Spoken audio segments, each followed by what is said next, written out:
Friends, இன்னைக்கு நம்ம retro ரெசிபீஸ்ல வீட்லயே கலர் ஜவ்வரிசி வத்தல் எப்படி பண்றதுன்னு பார்க்க போறோம். எந்த ஆர்டிஃபிஷியல் கலரும் இல்லாம மொட்டை மாடி வெயில் இருக்கணும் அப்படின்னு அவசியம் இல்லை. ரொம்ப ஈஸியா பண்ணிடலாம்.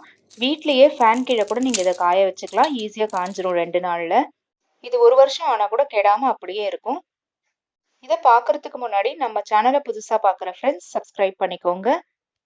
கூடவே வர பெல் ஐக்கனையும் கிளிக் பண்ணிக்கிட்டீங்கன்னா எல்லா நியூ வீடியோஸும் உங்க நோட்டிஃபிகேஷனுக்கு வரும். கடைகள்ல நீங்க 2-3 விதமான ஜவ்வரிசி பார்க்கலாம். இந்த சின்ன ஜவ்வரிசி, அதே மாதிரி நைலான் ஜவ்வரிசி. நான் ரெண்டுத்தையுமே எடுத்திருக்கேன். ரெண்டுமே ஒரு கப் எடுத்துக்கலாம். இது நல்லா வாஷ் பண்ணிட்டு 1 மணி நேரம் ஊற வைங்க. இது கூட ஒரு தக்காளி சேர்த்துக்க போறோம். ஒரு குக்கர்ல 5 கப் தண்ணி சேர்த்திருக்கேன். ஜவ்வரிசி நம்ம 2 கப் எடுத்திருக்கோம். 4க்கு பதிலா கூட ஒரு கப் சேர்த்து 5 கப். எடுத்து வச்சிருந்த ஒரு தக்காளியை இந்த மாதிரி நல்லா அரைச்சி எடுத்துக்கோங்க. இது கூட நம்ம எதுவும் சேர்க்கல காரம்லாம். டேஸ்ட்டும் நல்லா இருக்கும், கலரும் நல்லா மைல்டா வரும், நேச்சுரல் கலரா இருக்கும். அது கூடவே கொஞ்சம் கொத்தமல்லி, 2 பச்சை மிளகாய். தண்ணி சூடானதும் அதை அரைச்சதை நம்ம ஃபில்டர் பண்ணி எடுத்துக்கலாம். தண்ணி சேர்த்து ஃபில்டர் பண்ணிக்கோங்க. கொஞ்சம் பெரிய குக்கருக்கு மாத்திருக்கேன். அரைச்ச தக்காளி விழுதையும் சேர்த்துட்டு இதுல கொஞ்சம் பெருங்காயம் சேர்த்திருக்கேன். நல்லா கொதிக்கட்டும்.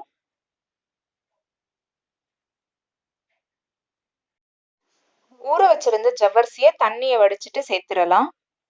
தேவையான அளவு உப்பு கொஞ்சமா சேர்த்துக்கோங்க. அப்புறம் டேஸ்ட் பார்த்துட்டு சேர்த்துக்கலாம். 2 நிமிஷம் கொதிச்சதும் நான் அரை மூடி லெமன் ஜூஸை அப்படியே அதுல சேர்த்துடுறேன். நல்லா வெந்து வந்திருக்கு. ஒரு குழிக்கரண்டி எடுத்துக்கோங்க. ஒரு காட்டன் துணியில நீங்க எந்த சைஸ் வேணுமோ அந்த மாதிரி இட்டுக்கலாம். கூழ் பதத்துல இருக்க கன்சிஸ்டன்சி கரெக்டா இருக்கும். இது செய்யும் போதே நீங்க ஒரு பாத்திரத்துல வெந்நீர் எடுத்து வச்சுக்கோங்க. சப்போஸ் கெட்டியாச்சுன்னா அதை விட்டு நீங்க கலந்துக்கலாம். இது பண்றது ரொம்ப ஈஸி. கரண்டியில் அப்படியே எடுத்து எடுத்து விட்டுற வேண்டியதுதான். டைமும் ரொம்ப எடுக்காது. 1 டே இது அப்படியே காயட்டும். அப்புறம் பார்க்கலாம் நாளைக்கு இது எப்படி இருக்குன்றத. இந்த துணியோட ஒட்டி நல்லா காஞ்சிருக்கு பாருங்க. இப்ப அடுத்த பக்கம் காயறதுக்கு நம்ம இதுல இருந்து பிச்சிடலாம். உங்களுக்கு கொஞ்சம் கூட வெயில் வரலைன்னா நீங்க அப்படியே டைனிங் டேபிள் மேல அந்த மாதிரி கூட போட்டுக்கலாம். இல்ல பிளேட்ல வந்து சின்ன சின்ன துணியை கட் பண்ணி போட்டு கூட இந்த மாதிரி நீங்க வத்தலை போட்டு எடுத்துக்கலாம். நல்லா தட்டையா நீங்க இந்த மாதிரி எடுத்து விட்டீங்கன்னா 1 நாள்லயே காஞ்சிடும். இப்ப அந்த துணியை பின்னாடி திருப்பி போட்டு தண்ணி தெளிச்சுக்கலாம். கொஞ்சம் ஈரமானதும் அது ஆட்டோமேட்டிக்கா பிஞ்சு வந்துடும். கொஞ்சம் மெதுவா கிழியாம எடுத்துக்கலாம். இப்ப சாஃப்டா ஆயிடுச்சு பாருங்க. இந்த மாதிரி ஆனதும் நீங்க எடுத்தீங்கன்னா உங்களுக்கு ஈஸியா வந்துடும். துணியை இழுத்து விட்டு எடுத்துக்கோங்க. வரலைன்னா மறுபடியும் பின்பக்கம் தண்ணி தெளிச்சு எடுத்துக்கணும். அவ்வளவுதான். இப்ப எல்லாத்தையுமே தட்டுல எடுத்து வச்சுட்டு 2 நாள் காய வைக்கலாம். மொடன்னு ஆன உடனே பார்க்கலாம். 2 நாள் ஆனதுக்கு அப்புறம் இந்த மாதிரி காஞ்சிருக்கு பாருங்க. நல்லா கிறிஸ்பா மொடன்னு. இப்போ ஒரு வாணலில் எண்ணெயை சேர்த்திருக்கேன். எண்ணெய் நல்லா சூடானதும் பொரிச்சிடலாம். நல்லா சீரி பெருசா பொரியும் பாருங்க.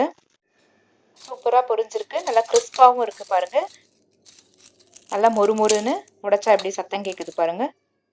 இது அப்படியே ஒரு டைட் கண்டெய்னர்ல நீங்க போட்டு வச்சுக்கிட்டீங்கன்னா 10 டேஸ் வரைக்கும் அப்படியே இருக்கும்.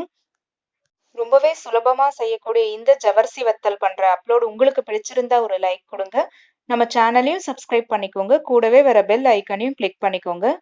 அப்ப எல்லா நியூ வீடியோஸும் நீங்க மிஸ் பண்ணாம பார்க்கலாம். உங்க நோட்டிபிகேஷனுக்கு வந்துடும். தேங்க்யூ.